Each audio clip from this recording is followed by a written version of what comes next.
America can't ever be neutral when it comes to Israel's America will stand unapologetically with to the eternal capital of the Jewish people, Jerusalem.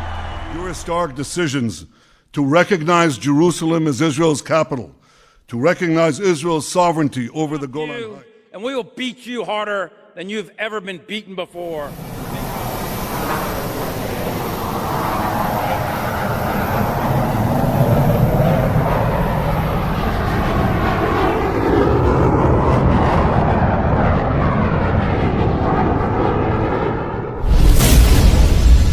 Принято решение уничтожить Россию. Тогда у нас возникает законное право ответить: да, для человечества это будет глобальная катастрофа. Для мира будет глобальная.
We say that mountain of gold has already come.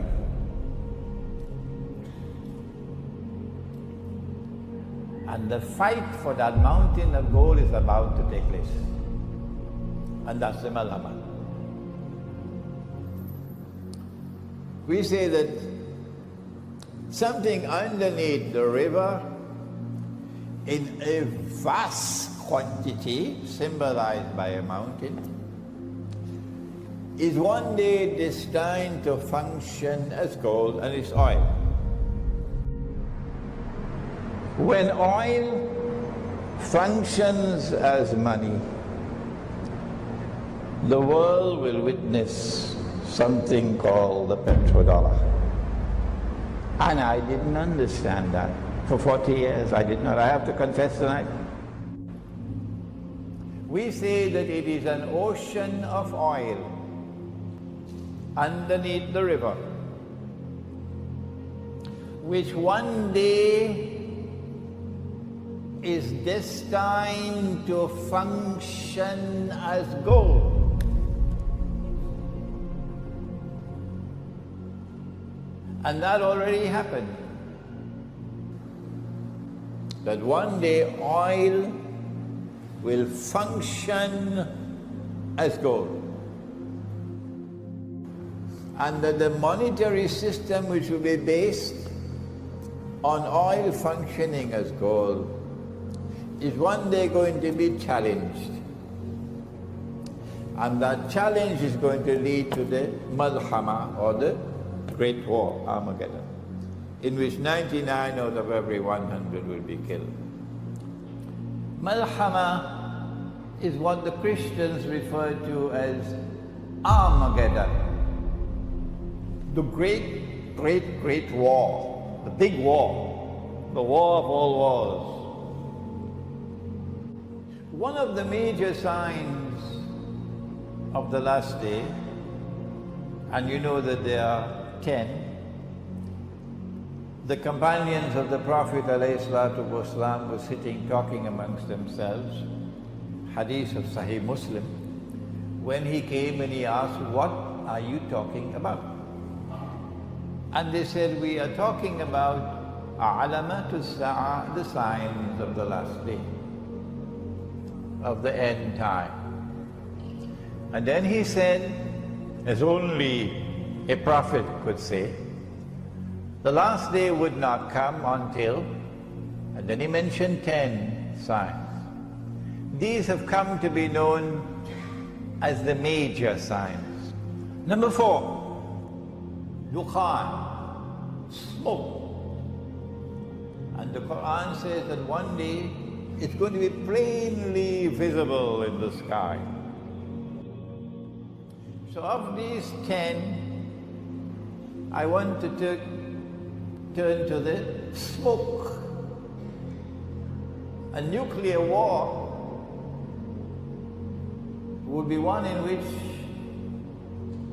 nuclear powers will use every single nuclear weapon that they possibly can use, because it's going to be a fight to the finish.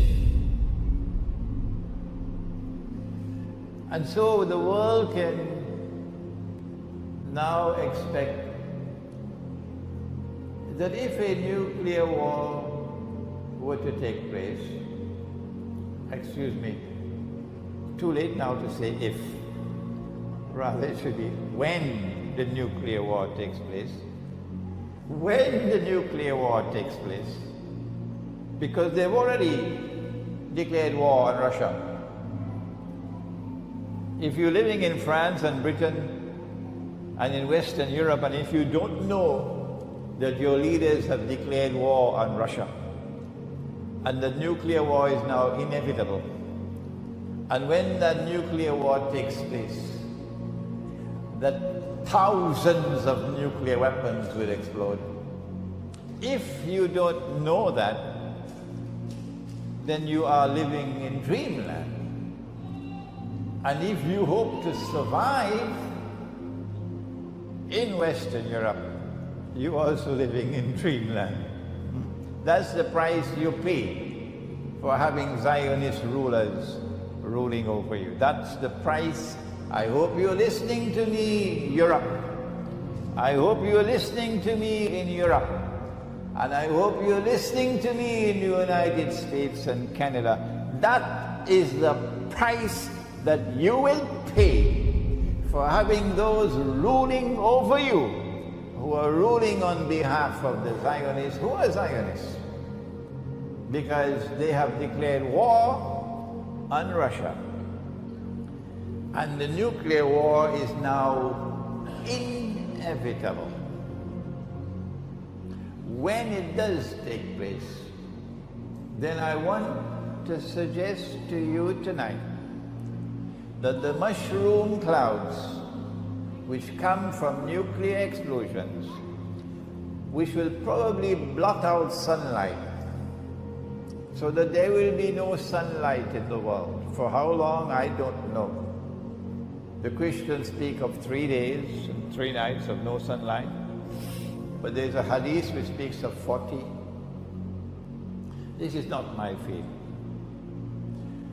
I want to suggest to you tonight, for you to think about it, that when the Prophet ﷺ spoke about smoke, Dukhan, is one of the signs of the last day, that he was referring to the mushroom clouds which will come from nuclear war, the Mahalma. But the Prophet said that the Muslims who are present at that time should not touch the gold, should not touch the gold. So if we obey the Prophet ﷺ, the implication would be Muslims would not be involved in fighting, in the Mahalma. The Mahalma will involve others who are not Muslims, or those Muslims who disobey the Prophet ﷺ. They will be part of the Mahalma. So maybe that's good news for Malaysia and Indonesia. You would not be a part of the Mahalma.